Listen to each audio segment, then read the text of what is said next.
Hi, Scott Rich here again. It's been a while since I did a video, but I thought I would do a video that I mentioned I was going to do sometime in the past, showing how to make a California poppy out of 3/4 inch black iron pipe. In the process, I'll also show how to make a candle cup, because that's sort of a byproduct of making this particular project. And there's a few different techniques that will be involved in this that will probably be useful for you. Also, I'll kind of show you a little bit about why I don't really like using the propane forge very much. Although in this project I'm going to be using the propane forge. But I will give you an example of where its failings are. And that's it. We'll get started. Okay, so this is my propane forge.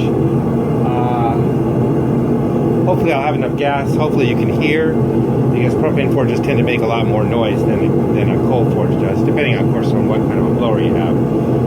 The first step in this process to make this poppy is to make the stem. The stem is going to drop down through the blossom and be welded on the underside. And so what I want the very end of this to be larger than the hole that's going to be in the blossom, which is going to be a nominal 1/4 inch. So this is 1/4 inch stock, and I want to upset the end of this slightly in order to make it bigger, so that when I drop it through, it will stop at the bottom of the blossom. Now this is why I don't like using propane forges for a lot of things. It's because you can see on this stock I've got tons of this stuff heated up. So if I put this in the vise to go upset the end, the vise jaws are going to damage the round stock and make flats on it. And it's going to tend to want to bend back and forth when I try to do that upset.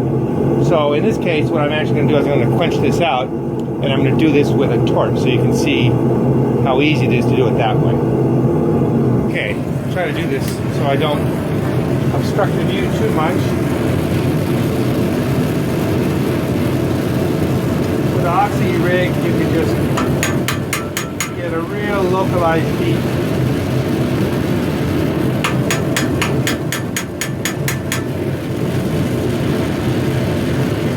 And you can get it hot enough to actually get the upset to work right.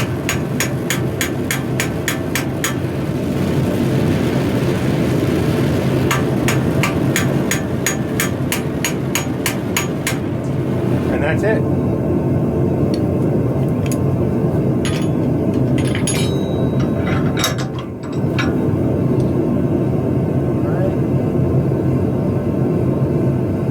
That's all we need on that.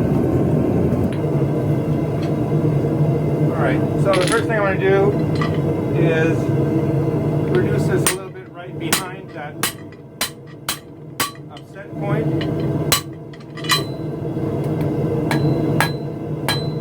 In nature, stems are usually not the same dimension down their whole length. They usually taper, so that's what we're going to be doing.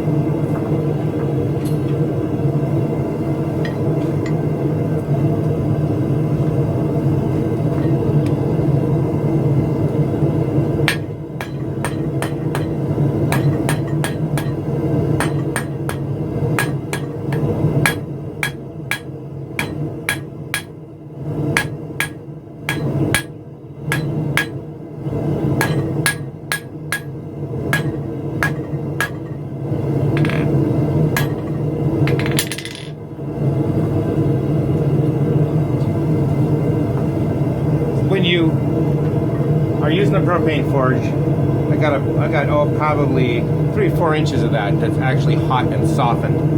And when you go to forge something that way, if all your blows are not dead nuts on, you can tend to start to impart a twist this way or that way to the stock you're working on, particularly when you're on thin stock that doesn't really have a lot of inherent strength in the first place.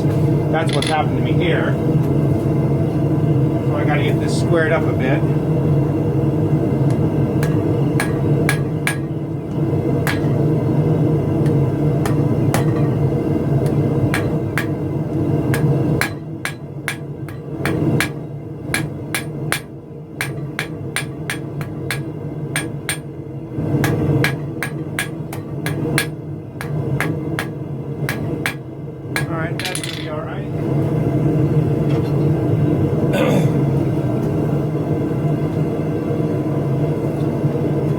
right, just gonna get some taper in this.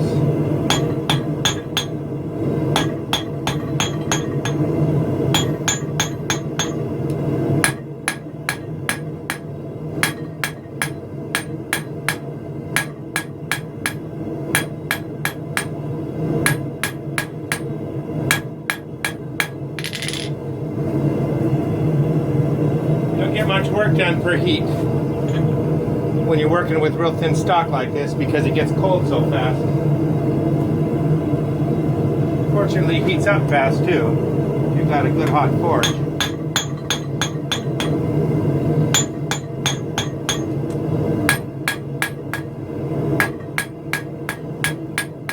I can tell you now, this quarter stock is getting hot all the way back up here because of the way that the propane forge just kind of throws heat everywhere. Alright, that's enough taper. We don't really need any more than that. And now I'm going to round this end and then I'm going to get some texture on the rest of this. Switch now to a 500 gram hammer.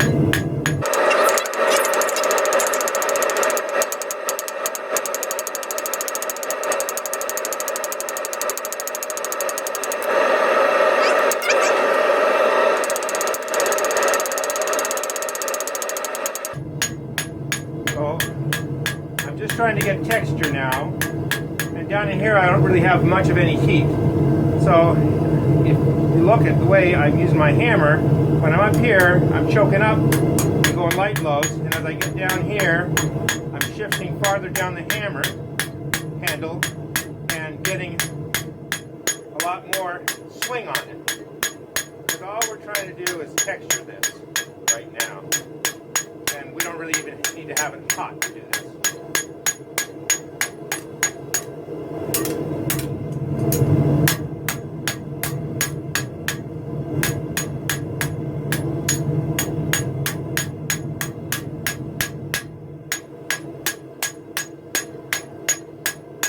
I'm not sure how long I'm going to want to make this yet, so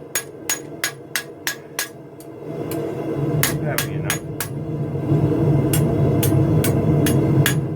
Okay, there's that. We'll come back to this later. Off the propane for a minute because it's so loud. This is my pipe I'm going to use. It's all rusted. It's just black iron pipe. Now inside the pipe here, right there, run all the way down the length, there's a seam. It's a weld seam where the pipe was welded closed. And when we do this, I want to cut through that weld if I can, so that it doesn't leave me kind of a extra bit of material in there that I don't really want. And we're going to just go in here like this, cut right at that weld, and then just as best we can do by eyeballing, cut it straight across. Whoops. There we go. Try to cut it straight. If you don't get it straight, you got to do it over. So I usually go down a little bit more than the thickness of the blade. Turn it.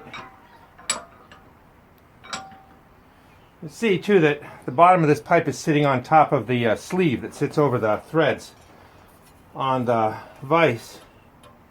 This gives a little bit more security. A little bit over this way, maybe.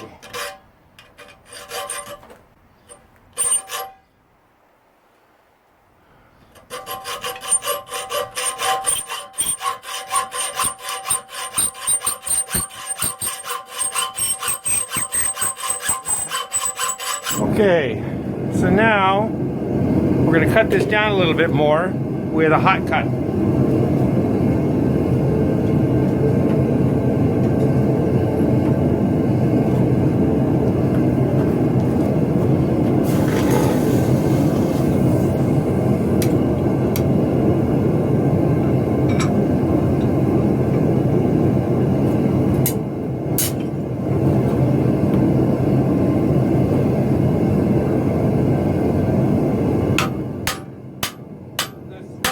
give us a better, neater cut at the bottom. And it also, as you can see, spreads the 4 pieces apart, which we want.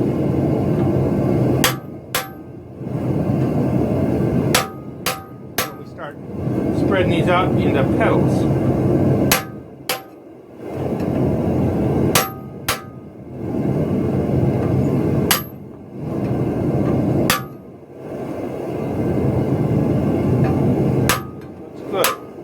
Make sure your cut's about the same on all 4 sides. Stock's heating up. I gotta start using tongs on this now. These are the tongs I'll be using. See, they're pretty large diameter, so that fits the outside of the pipe okay. You could also make tongs that pick up on the inside of the pipe if you want. And I'll be using tong rings, which I don't think I've talked about before. They're really useful. They save a lot of wear and tear on your hands. These are made from square tubing. The smaller ones here are made from this. It's 1.25 by 1/8 wall. Originally I bought this for sleeving 1 inch up to 1.25 inch bottom tools because my Peter Wright anvil uses 1.25 inch, whereas this one uses 1 inch. But it works really great for a tong ring as well. They're really cheap, they're fast to make. Just cut them off. I have an abrasive cutoff saw. You can either keep them square like that, or you can squeeze them down to be diamond shaped. And the advantage of the diamond shape is you can get on there like this, and then if you want to get a little tighter, you rotate it 90 degrees like that, and you get to the smaller dimensions. They work freaking awesome. And when you lose them, it's no big deal. They're cheap and easy to make.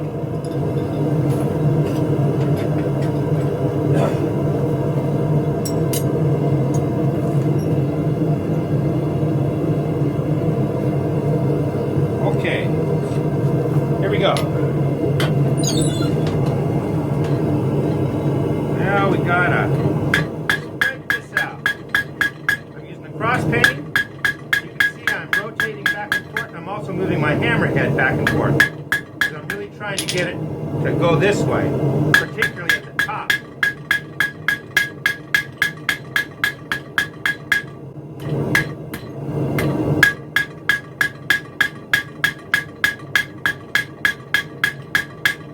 Thing about working with any kind of tubing or pipe you got to be really careful with. For instance, if I were working with this 3/4 inch tubing, if you're working on this end and you quench it in the water, what happens is the water in the slack tub acts as sort of a plug, but water gets inside anyhow, and that water becomes superheated and turns to steam immediately. Some of it pushes back against the bulk of the water, but the path of least resistance is actually out the end of the pipe. So you can find yourself going like this, and a jet of superheated water comes spraying out of this and hits you in the face, and then that's a trip to the emergency room. So be very careful when doing that. One way to help avoid that is to actually put a plug in the end of the tubing or pipe that you're working with. But the best way is just to not quench it, or if you have to quench it, make sure you stand to the side and make sure that the end of the pipe is pointed well away from you.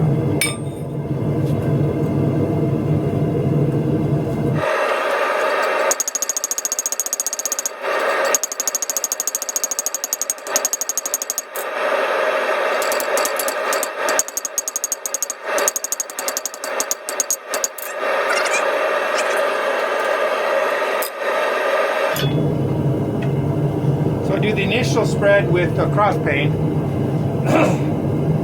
and then I'm going to move to a rounding hammer.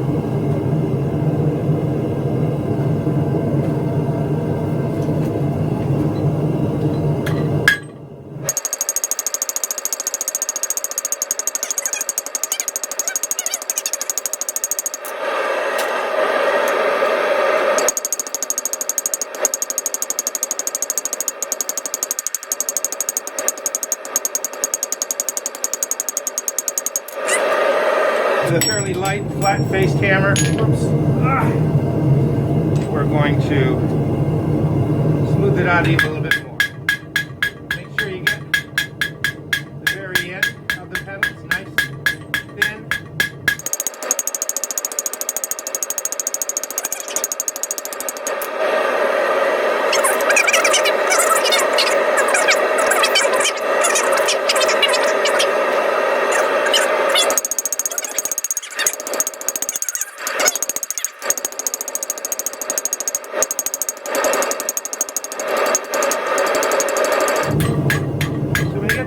Enough, they actually may start to overlap like that, which is actually a good thing. All right, so that's where we're at. I think I need pin.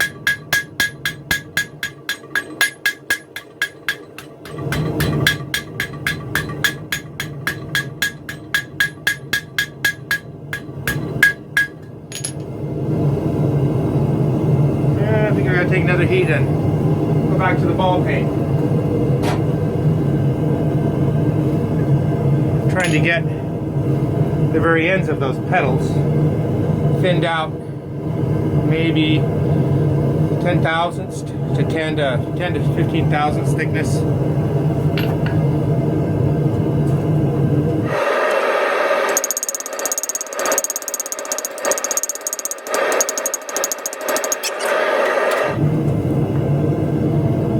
Neck this down behind where the slits are. And to do this, actually, you don't want to use too heavy a hammer. And you just kind of want to rotate around 10 degrees, light taps. If you go too hard, you'll take it so far out of round, you'll never be able to bring it back.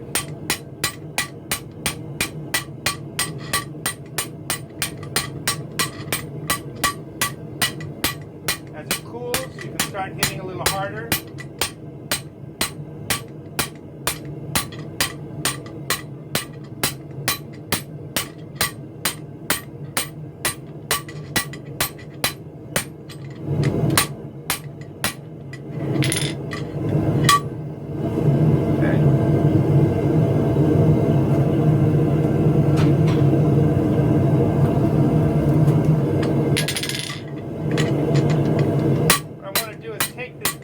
Below 1/4 inch, the inside below 1/4 inch.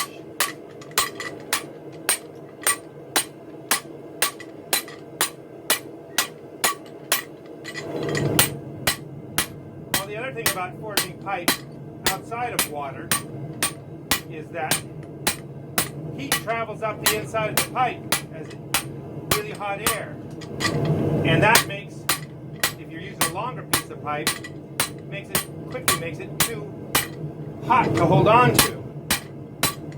So that's another circumstance where if you put a plug in the end of the pipe you're working on, if it's a long piece of pipe,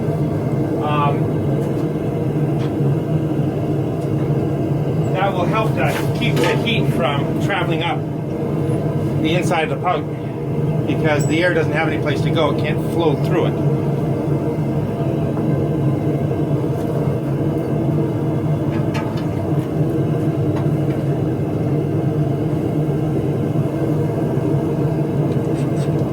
When you have to use tongs on pipe like this, if you don't have tongs that'll fit the outside, you could just use like 1/4 inch bolt tongs or 3/8 inch bolt tongs and grab on the inside of the pipe. The only issue with that is because the tong is not concentric or in line with the axis of the pipe, it just makes it a little bit more difficult to manipulate the pipe evenly.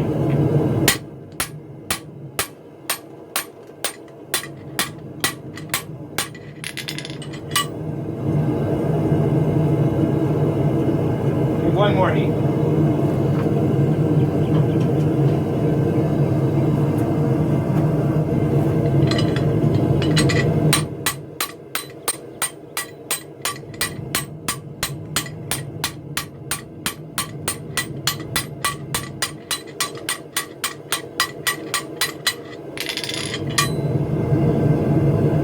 Okay, so my inside hole there now is close to maybe an 1/8 inch, which is fine. Round this up a little bit.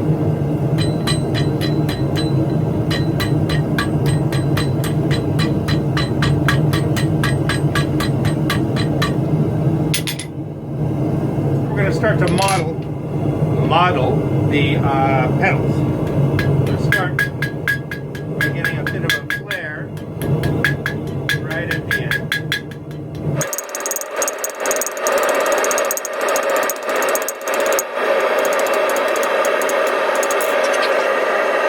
Now I've quenched this off, so it's nice and cool because I just want to heat up just the ends of these pedals.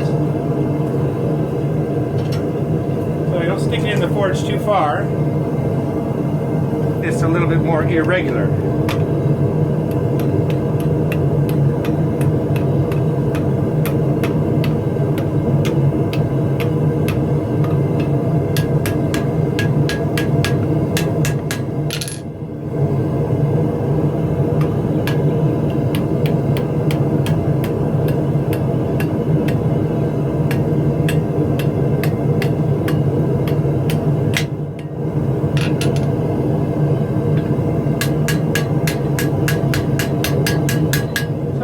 Forge this down, you may actually get splits on the ends of these. That's not really the end of the world with something like this, because sometimes you see that in nature as well. Sometimes blossoms petals split a little bit.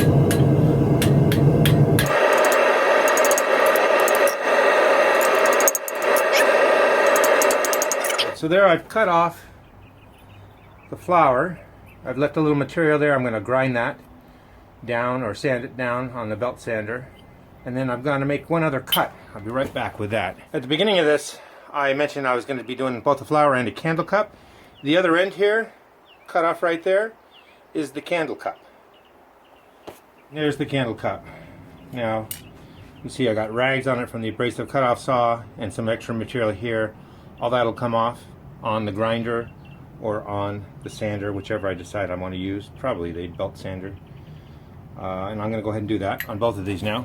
I want to smooth up the outside of both the blossom and the candle cup. In order to do that, you have to back it up with something on the inside.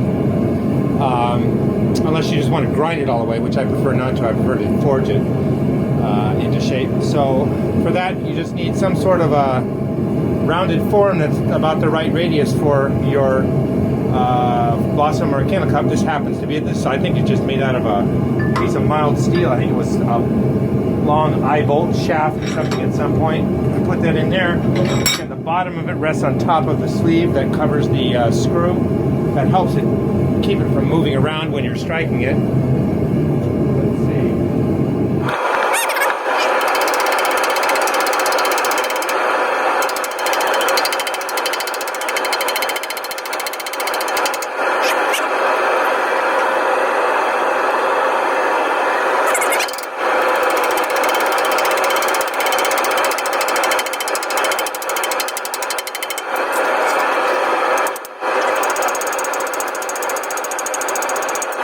Okay, and there's the candle cup. This end piece here, at some future time when I'm making a candle holder, I'll just drill that out to whatever size I actually need it to be, and I'll be good to go.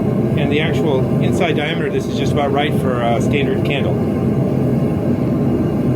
So there's the blossom. I got to do a little bit more work on this to modify the shape a little bit.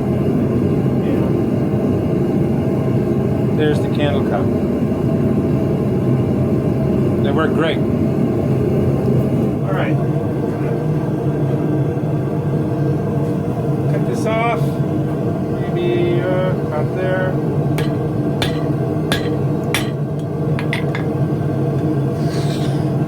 Man, that's hot. Hot, hot, hot.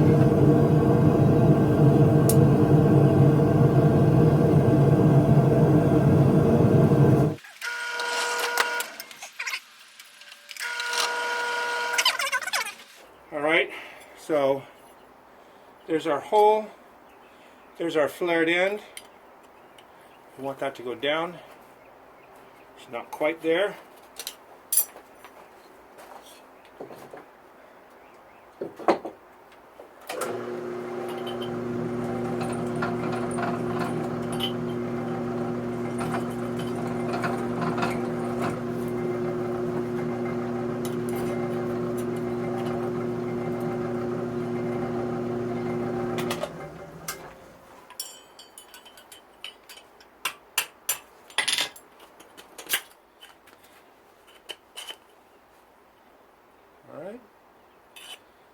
Okay, next step. So the next part of this is kind of weird. Inside the flower we want to have stamen, and they're really difficult to make. It took me a long time to figure out a way to do it. What I finally settled on is I found myself some of this 1/16 inch diameter welding rod. I believe in a flower with an even number of petals, the stamen usually are even. I think it's usually 6, so anyway, that's what I'm putting in, is 6. So I'm cutting 6 of these that are about the same length. They don't have to be perfect. 5, 6. Alright, this is a piece of soft fire brick, and I've drilled a 1/4 inch diameter hole in it. And that is just strictly to contain these for me. Probably do a smaller hole, would work a little better. So I'm going to put those in there, and I'm going to tap them, which kind of drives them down into the soft fire brick so they don't move around, as well as making them all the same length at this end and keeping them all together. Because what I want to do is I want to weld that bunch of 1/16 inch pieces of rod together.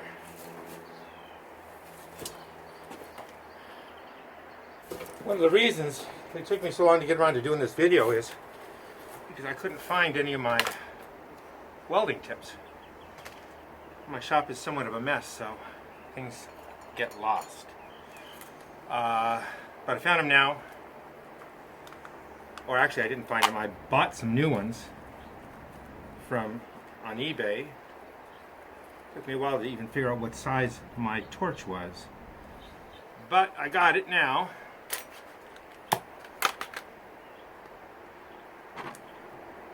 And it's been a long time since I've done this, so hopefully I won't screw it up. These new tips work pretty damn well. They were very inexpensive, like $9 each. I bought 3 sizes. Okay. You want to get a pretty decent glob of material there, because now we have to melt that down to get it to bond to the end of the stem. Hopefully you can see that.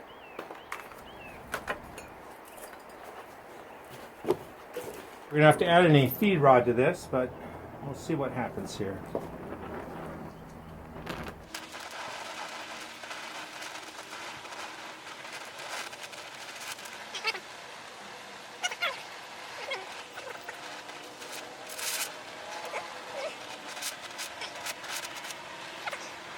Alright, I think they're all stuck now.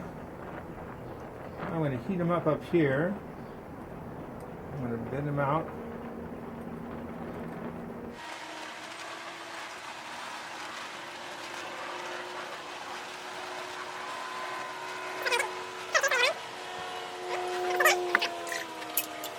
I'm trying to figure out how to hold this so that you can see me doing the weld. Let's see if I can do it this way. That'll work, I think.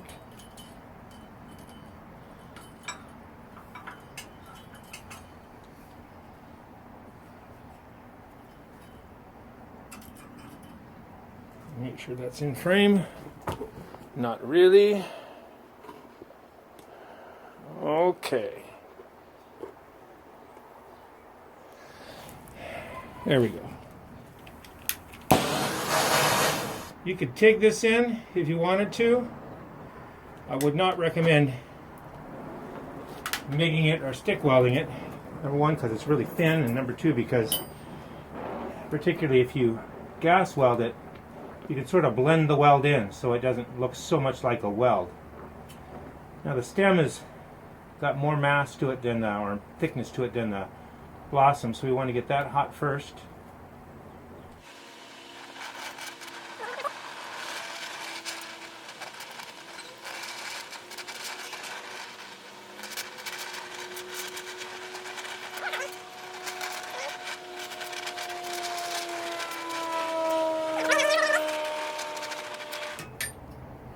The last part, this is kind of, I don't know, I like it. I think it's kind of cool.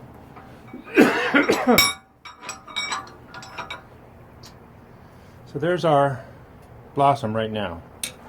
Now what I'm going to do, turn it up this way.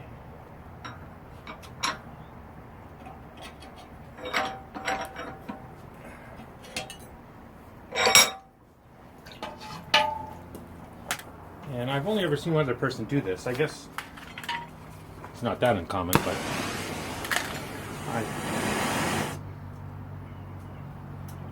what we're going to do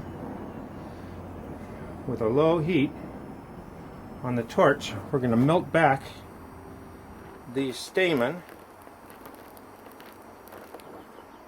and leave a ball kind of on the end.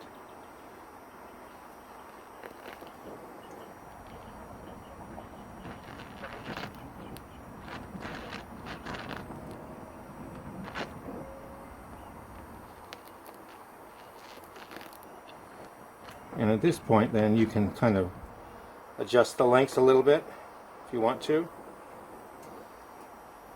by melting some back a little farther than others. And if you need to, you can adjust the position a little bit, bring that out a little bit, bring that in a little bit. And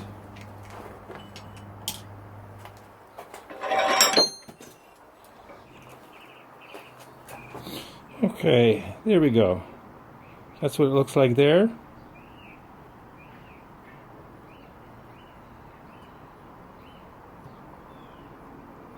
There's the weld around the base. I could have done a little bit better job on that, but it's not that important. It's like there's a hole in there, so I may go back and fix that. But anyway, that's the California poppy. So that's how I make a California 4-petal poppy. There's other things you can do with pipe, lots of other things you can do with pipe. Even with this blossom, there's other things you can do. For instance, I do one sometimes that end up looking something like a rose, where I'll do 1 in 3/4 like this, and I'll do one with 1/2-inch gas pipe, and then I'll nest the two together with the petals offset so that, you know, the center of one petal lines up with the gap of the other set of petals. That looks kind of nice. There's also, you can also change the shape significantly. In fact, if I think of it all, put some links to some images down below, so you can see some of the other iterations of this particular kind of a flower that I've done. And not very difficult to do, and it makes a pretty nice element in a sculptural piece or a decorative piece. And I hope you enjoyed it, and I hope you try it. Thanks a lot.